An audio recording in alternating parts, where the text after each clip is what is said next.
There are always things that you can do to speed up your results and to maximize fat burning.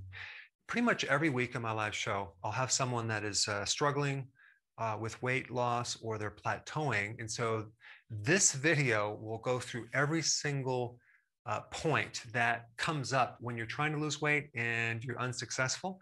And you may just need one of these points to crack the case and lose weight like you want to. Now, that being said, what I'm going to show you is a bit extreme, but some people need to go to this level to see the results that they need. If our goal is to get you into fat burning and get your body to run on as much fat calories as we can, there's a great measurement of ketones to be able to see that through your blood. Okay, you can measure ketones, get a little ketone device and check, not the urine, but the blood.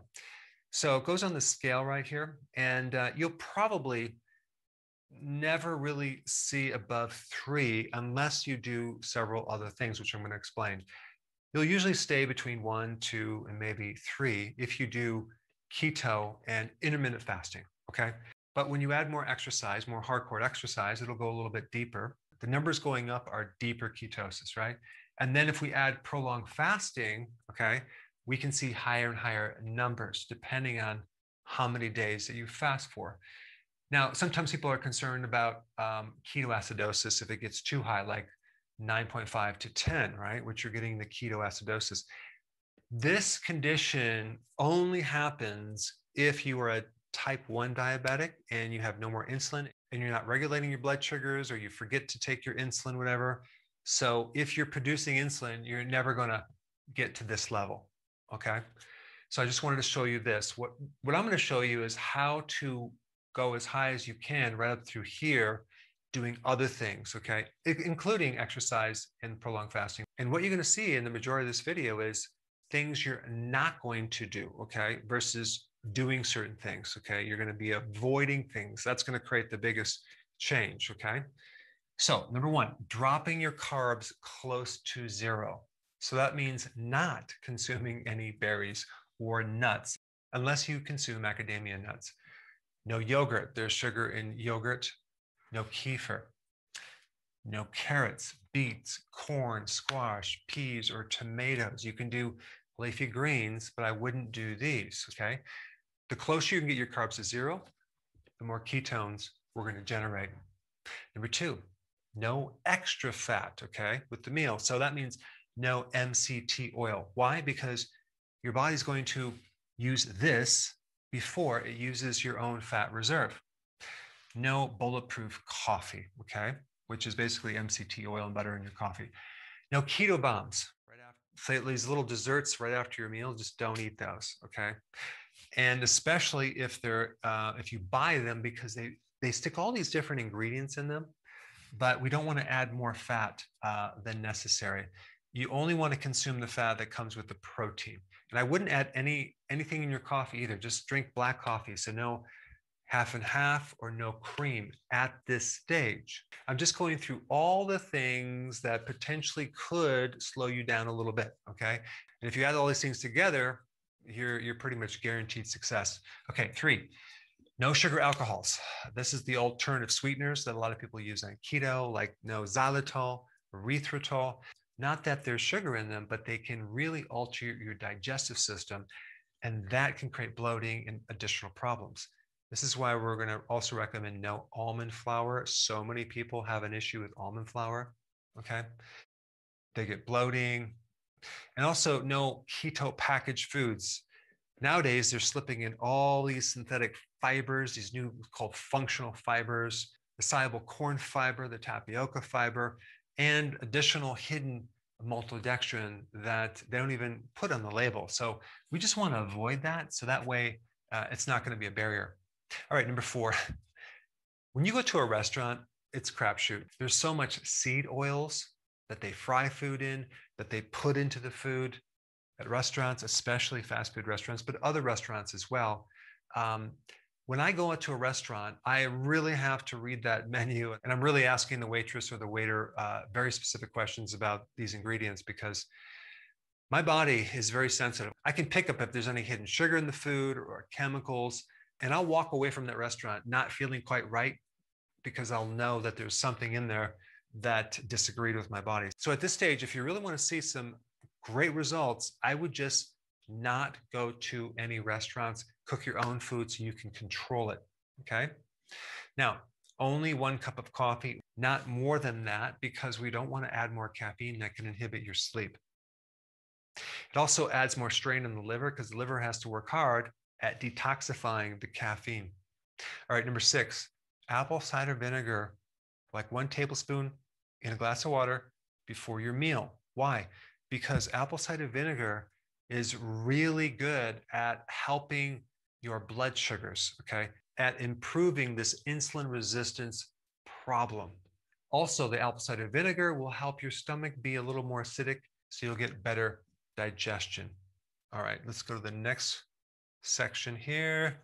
All right, 7, no more than 8 ounces of protein per meal. Why? Because if you have too much protein, that can spike insulin.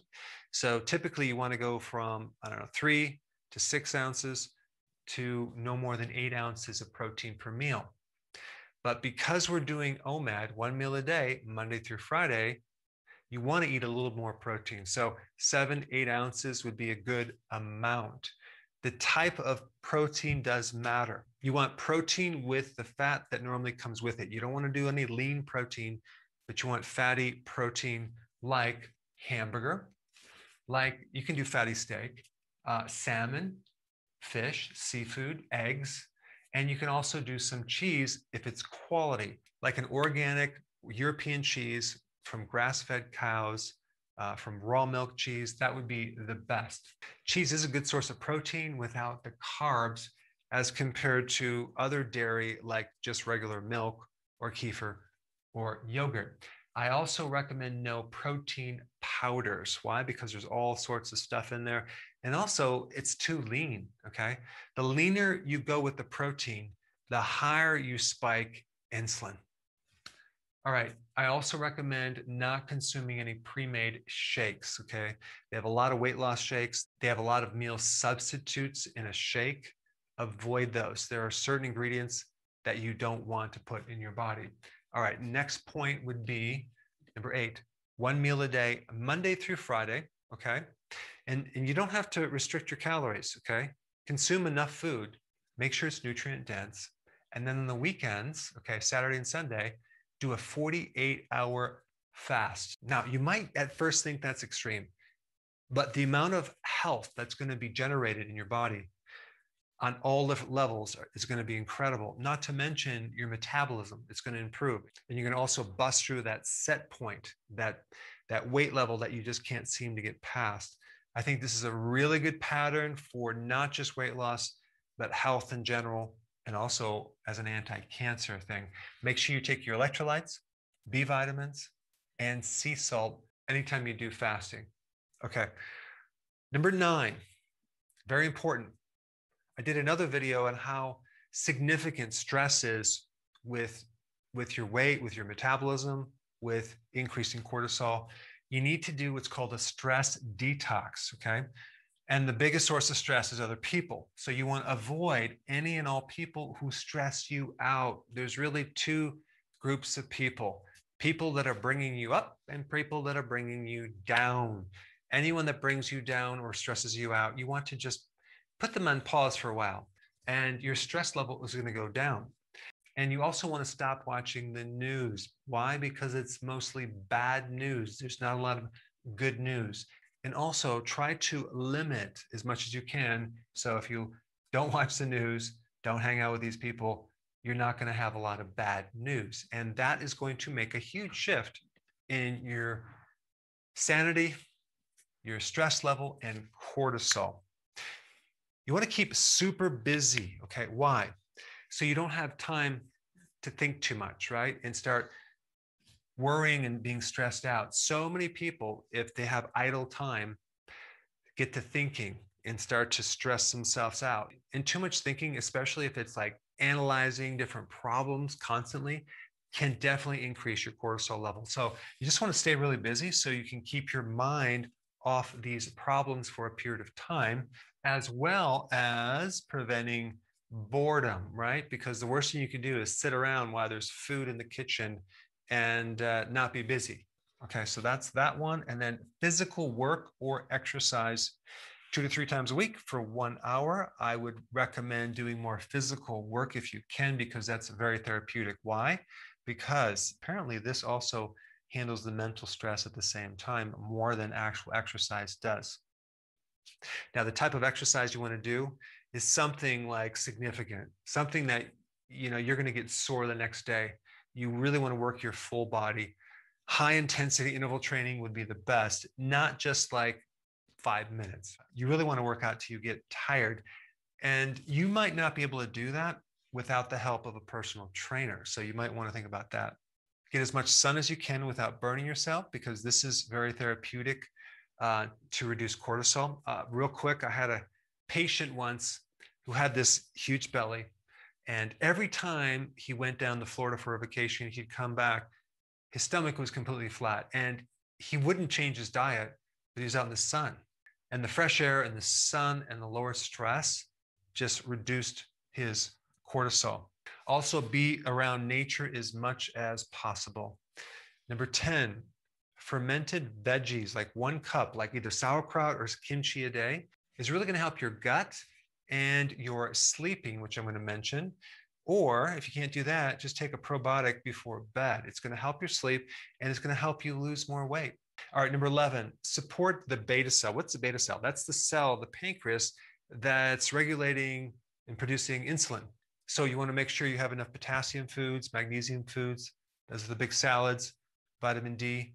You can also get these as a supplement from electrolytes, but vitamin D is very, very important with your pancreas and helping you lower insulin, and so is B1 in the form of nutritional yeast. These 4 are really good to help insulin resistance and to help the pancreas. And last but not least, number 12, sleep. If possible, I would recommend going to bed at 9:30. That might sound pretty drastic, but that's what time I go to bed. And you get this cycle down where you go to bed and try to get as much sleep as you can. You might wake up in the middle of the night, but just try to get back to sleep and try to sleep as long as possible, okay? Get at least 8 hours. I did a recent video on sleep. That's very, very important. That will help you regulate the amount of light that you're exposed to. In fact, I think that's the next one you should watch. Check it out. I put it up right here.